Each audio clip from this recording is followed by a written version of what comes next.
Good evening, Source Nation, and welcome to SRN Live Television. I am your host, author Kimberly McLemore, and thank you for tuning in tonight to my show, The Author's Corner. Tonight we have an amazing show in store for you, but before I go any further, let me thank our sponsors who have made this show possible, and they are Zulina Health, Wellness, and Fitness, Meet My Types Matchmaking, Renovations and New Covenant of Praise Worship Center. And now, just let me take a few minutes to talk to you about who I am and the purpose of the show. I am the author of How to Be a Success by Just Being You and the memoir, Deception of the Heart, A Real Look into Domestic Violence. I'm also the CEO and founder of the Women's Small Business Initiative, LLC, the host of the podcast, Your Resource for Success, the founder and author of Kimberly and McLemore, LLC, and of course, the host of this new phenomenal radio and TV show called The Author's Corner. And now let me just tell you a little bit about why I decided to start this platform. I wanted this platform for all of our new and existing authors, because I want them to have the opportunity to do something different, a way to promote their books, their events, and of course, their speaking engagements. And of course, we want to know where we can purchase those books. But let me tell you just a little bit about our special guest. Her name is Best-Selling Author Altovise Pelzer. Altovise is a professional speaker. She's a podcaster, a VIP live streamer, a life coach, and founder of the online Your Voice and Reactivate Me communities, and author of the press series, 8 Stages of Getting Through Difficult Situations. Tonight, Altovise will talk about her first book, It's Okay to Cry. So without any further ado, Source Nation, please help me welcome my special guest, Altovise Pelzer. How are you doing, Altovise? I'm doing great. How are you? I am great. I am so glad that you wanted to come on the show and tell us all about who you were. Like we talked a little bit a few minutes ago, and I see you every day. So you're out here doing your thing and telling us all about who you are. So now, why don't you tell our listeners a little bit more about yourself? So it's so interesting being in this space. First and foremost, I want to say thank you to all the listeners. Those of you that are catching this live or catching it via the replay, we greatly appreciate you always tuning in. And listen, share it out, because even if this message is not for you in particular, it may resonate with somebody who's on your timeline, somebody who's in your email list. By all means, share it out, because you never know who the message is going to help. And that's me in a nutshell, is that I never really realized just how powerful my message would be, just how much my story would help the next woman or help the next teen girl or help the next person just be able to love their voice and find their voice and be able to excel in their own lives. Right, I hear you. And the thing that I love about what you do is the way you spread the word. I mean, it's consistent with you. And the thing I love the most about your books, they're all about self-help. That's the thing that I really like. So why don't you talk a little bit more about the book? Talk about the series first, and before we jump into It's Okay to Cry. So the series started out as one book. It literally started out as the press series, and it was a struggle. It was a push. I was taking 8 years for me to try to get this taken care of and write this book. A lot of times everybody knows that they have a story and they want to share their story, but let's be real, life happens, situations occur, and at some point along the way, we kind of put it back on the shelf and allow it to collect dust. And so literally, that's what I had been going through. So as a single mother of 4 teenagers, I had literally went through molestation myself and was a victor over molestation, as well as the mom of 2 teen girls who are victors over molestation. And I knew that there were people that needed support. I knew that there were people that needed help, but would they buy the book and, what to title it and all of that? So I ended up pulling apart the book because I knew that everybody didn't need all of the book. They may have needed one bit or one piece, and that started me off with It's Okay to Cry. Okay. Yeah. My first book. And, that was after really digging in and saying, I'm going to get this done. I'm going to sit down. I'm going to go ahead and type it up. And the funny thing was after I pulled the chapters apart for the original book, when I looked at this book, I already had enough words for it to be a book. Mm-hmm. And a lot of times we're at that part, right? We think that we need a whole lot more than what we actually do. Mm-hmm. And when we actually sit down and look at what we have, look at what you have in your hands, then you can actually say, okay, so I can get this done. This is the reality. And that's right for me. Yeah, and I'm listening to what you're saying, and I think the thing I like the most about with self-help is that people realize that it's more about them, and then when you can start to share with other people, then it becomes real, and that's what you've done. You've taken your experiences, no matter how tragic they may be, you have made them something beautiful for somebody else, and I love that. Definitely. It's been an interesting journey, to say the least, because you always get those moments where, am I doing all that I can? Am I reaching people? Am I coming across clearly?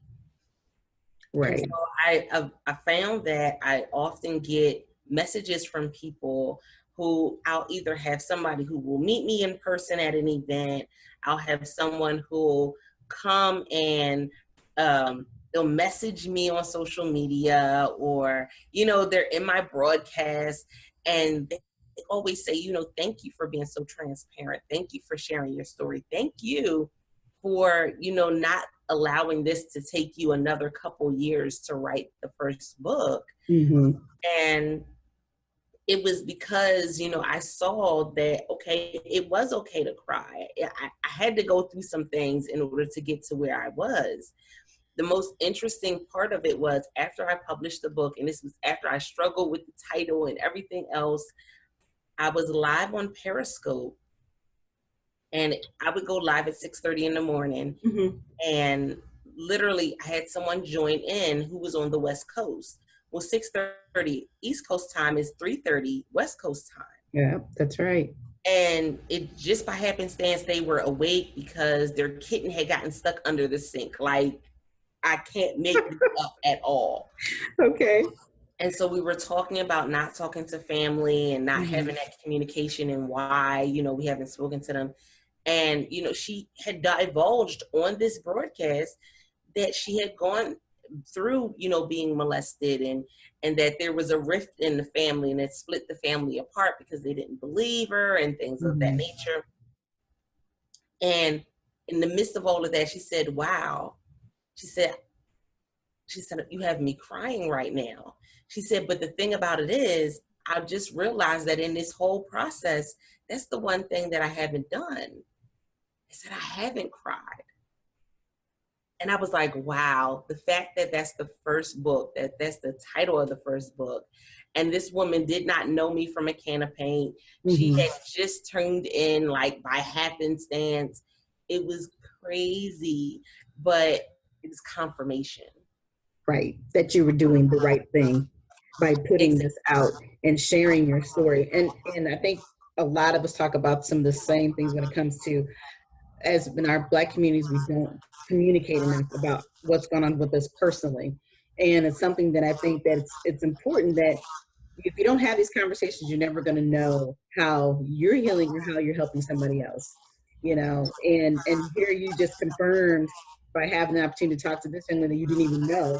She's pouring her heart to you, and then in return, you had to pour your own heart and bring those tears, because those tears are good tears, and some of it was of sadness, I'm sure, and some of it was of joy, because you're trying to really truly understand, this is where I've come from and this is where I'm at. So take just a couple seconds and show me the book. Show us the book. What does it look like? Oh, so this is the first book. Yay. All right. Love it. I love the heart. So explain to me how the heart and the book coordinates to what you're talking about. So it was so interesting. The first book cover that I had, I was like, I liked it, but then I was, you fight yourself. Anybody who's gotten to the point where they're about to publish a book and they're trying to figure out the book cover, you go through this like inner turmoil. I don't understand what like it doesn't matter. I get it. Literally about to publish book number 10 and I still go through that same turmoil of, oh my goodness, is this going to really relate? And is it going to be, something that's really going to stand out? And I've actually had people tell me that the book cover stood out the most to them before they even paid attention to the title, because we often, when we think about crying, it's a heart thing. Because we don't just cry when we're upset. We cry when we're happy. We cry out of laughter. We cry because any and everything. We cry at movies. We cry at, sunset. I mean, we cry at everything. But it's a heart thing. And the ones that have been told that tears and crying is a weakness, it affects them in the heart. Right. And it does. And we're always being told that we are stronger, we can handle everything. And, it's okay to cry, but, we got to handle the world. And of course, it goes for men as well. But, looking at that book cover, it makes you curious. Like you said, I didn't even really pay attention so much to the name of the book, but the person that stood out to me was the heart. And you're absolutely right that the heart crying is for everything. It's not just for sadness. So I love that the way that you came up with that concept. And so as soon as I saw it, I fell in love with it. I told the graphic designer, yes, that's going to be the cover. And even when we look at it, it's that, oftentimes the tears that we have, it's a two-way street. That the heart is bleeding into our tears, but our tears are bleeding into our heart. And it's because, we're always having that conflict of what's good, what's bad, what we love, what we don't love. And, trying to, I guess in the world, it's, we're trying to balance everything. We're always trying to balance everything. They tell you, balance, work-life balance. But the reality is there's no balance. One is always going to get more attention than the other. What I want people to understand is that, yes, there will be times where one gets more attention than the other, but don't neglect one or the other. Exactly. Keyword, do not neglect one or the other, because if you don't work them out, you're never going to get through it, because you're constantly going to come back to that same thing over and over and over until you actually deal with the situation. I absolutely agree with that 100%. But before we go any further, I want to check in, because I'm sure we got some people who came on a little late. So Source Nation, if you are just now tuning in, you're listening to live to the Author's Corner with me. I am author Kimberly McLemore. And of course, I have my special guest here, Altovise Pelzer. She's amazing. And what I would like for you to do next, before you go any further, I would love for you to take your book and pick out a special part of the book or excerpt and read it to us, and then kind of explain to us why you chose that and what it means to you, and how you feel that it resonates with you with all that you've been through. So I'm going to read, it's a small poem in the back. And it's the poem that my daughter wrote, my oldest daughter. Okay. And it was interesting because in this whole process, I never told their story. I was always giving my perspective. I was always giving my part of the story. I've given, my story as me being a child who was molested, but I was always talking about it from the mother standpoint. And so I really felt like this just brought everything together by her writing this poem and having this poem in the book. And it's called Love Shines Through. And love is going to shine through above those who are going to hate.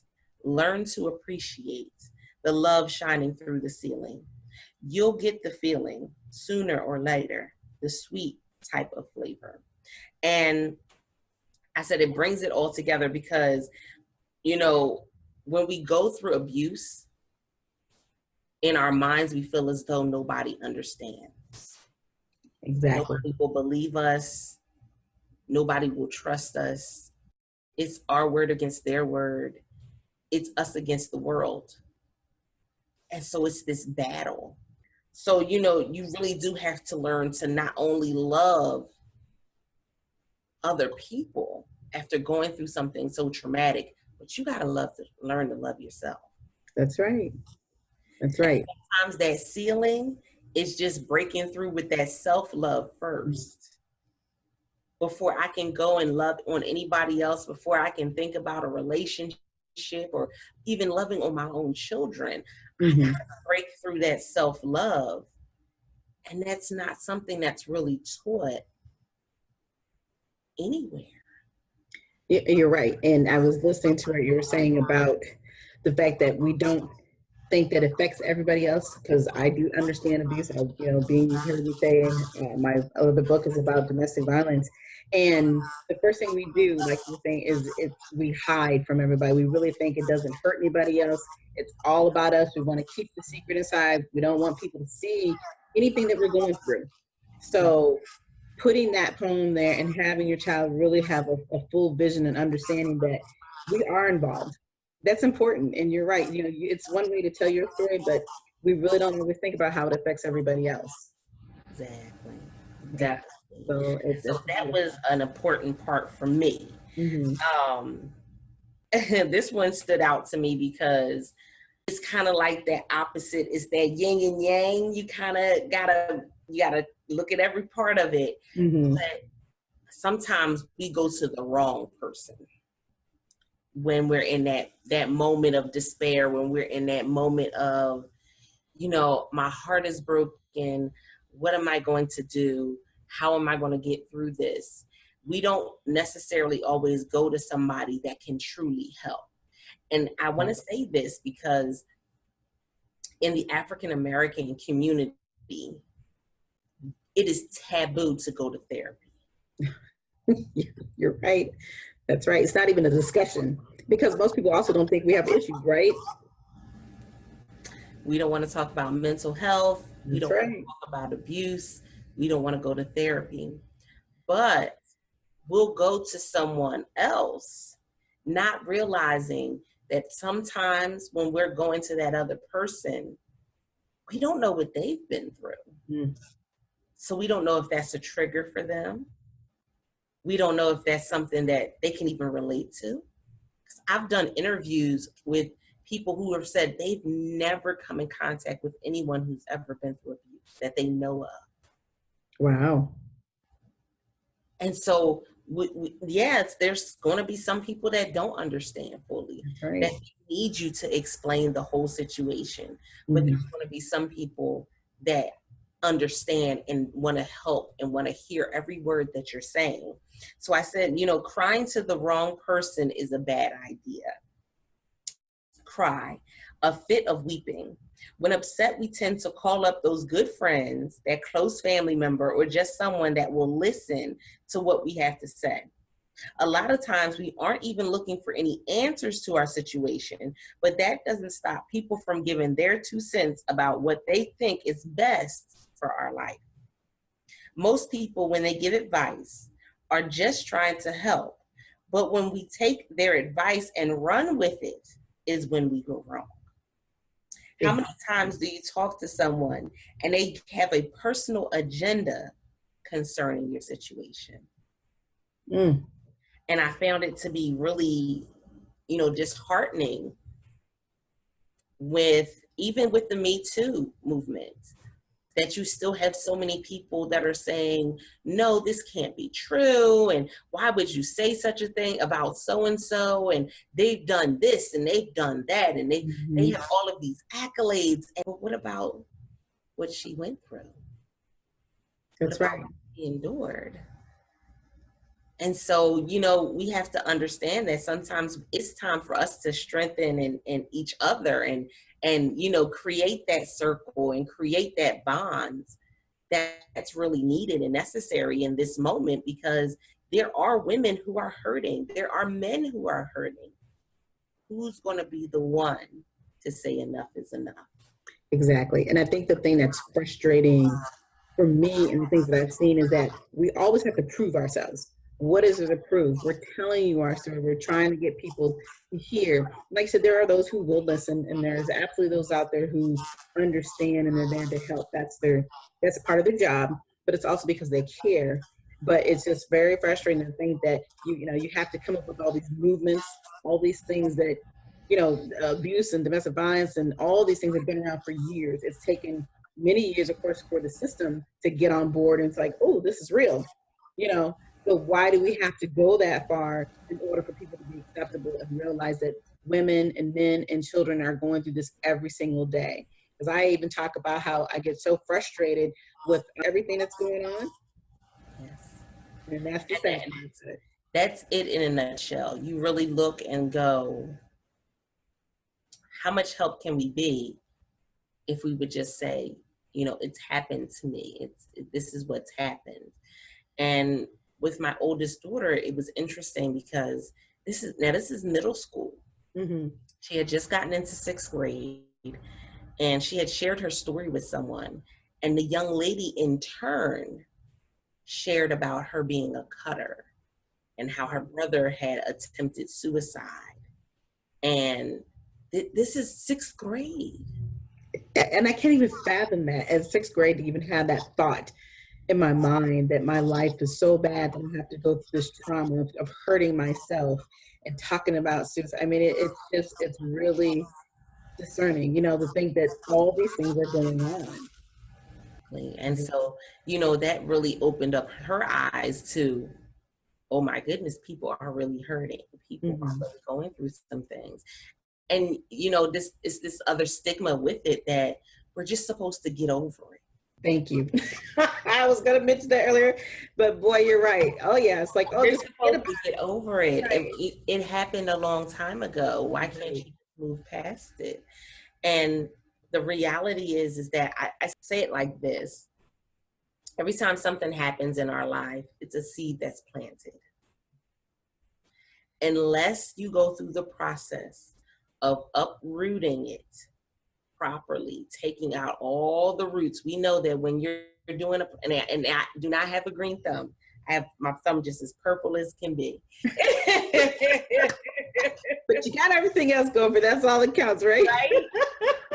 I know that when you plant something, I have to know that it's going to take root. And it won't take root immediately. It'll take some time to take root. But there's going to be something that goes and blossoms from whatever seed was planted. Amen. We forget that part. We forget that part. And then to go back, when you de-weed, you have to take out the root, because if you just cut it, it's not going to do anything. Exactly. All right. You're right. Absolutely. On that note, we can continue to talk forever, but we are definitely coming towards the end of the show. I absolutely want to thank you. But before you go, I want you to tell everybody where you can get the books, because your series is phenomenal. I wish we would have had time to go through the whole series, but we don't. And then, of course, tell us, how we can get a hold of you through your social media platforms as well. Definitely. So first and foremost, I always come with a gift. So my second book is Define Your Voice, and you can get the ebook version of that completely free if you go to bit.ly/love my voice and put in coupon code speak up. You can get the ebook version of my second book, which was Define Your Voice, which was, that process I went through after all the tears had fallen and right. Getting myself together. So you can get the books. They're available on Amazon, about to be available on iTunes or iBooks. But if you go to bit.ly/press series, all lowercase, you can go right to my Author Central page on Amazon, and you can see all of my books that are available there. As well as if you go to, like I said, bit.ly/love my voice and put in the coupon code speak up, you can get that second book completely free. I'm someone that is always on social media. Social media is the place to be social. So if you go and Exactly. look up Find Your Voice Now, you'll find any of my platforms, LinkedIn, Instagram, Facebook. I'm always going on and empowering and encouraging women on a regular basis, and men. I have men that tune in as well. So it's always a blessing to be able to go and support people. All right. Well, thank you again so much. That we have with the Source Nation Best-Selling Author Altovise Pelzer. I'm telling you this, if you missed this conversation, you're going to have to come back. But of course, before we end the show, I've got to talk about our wonderful sponsors, because without those sponsors, I would not be here tonight. We want to thank again Zulina Health, Wellness, and Fitness, Meet My Types Matchmaking, Renovations, and New Covenant of Praise Worship and Center. And then, of course, for me, if you're interested in getting on the Author's Corner, all you need to do is send me a short bio, your book cover, and a professional picture to Kimberly M. McLemore at gmail.com. That's KIMBERLY MCLEMRE at gmail.com. Yes, keep showing that book. Keep showing that book. And then also, I want to make sure that you follow me on my platforms as well. You can find me at Kimberly M. McLemore on Facebook, Twitter, Instagram, and of course, go to the Women's Small Business Initiative, because that's one of my other businesses, the Women's Small Business Initiative LLC YouTube channel, where you can watch me every week. But until then, again, like I said, thank you so much for being on my show tonight, Altovise. You have been a pleasure. I'm looking forward to having you come back and hang out with me. You guys, we got a lot more books to talk about, right? Exactly. All right. And again, you can reach her anytime through Facebook. I'm telling you, I see her consistently. So you won't have to ever worry about not seeing Altovise. She is out there sharing her story and talking about her books and giving us the encouragement that we need. Again, Source Nation, I thank you for coming on tonight. Join me next week, same time, same place. Good night.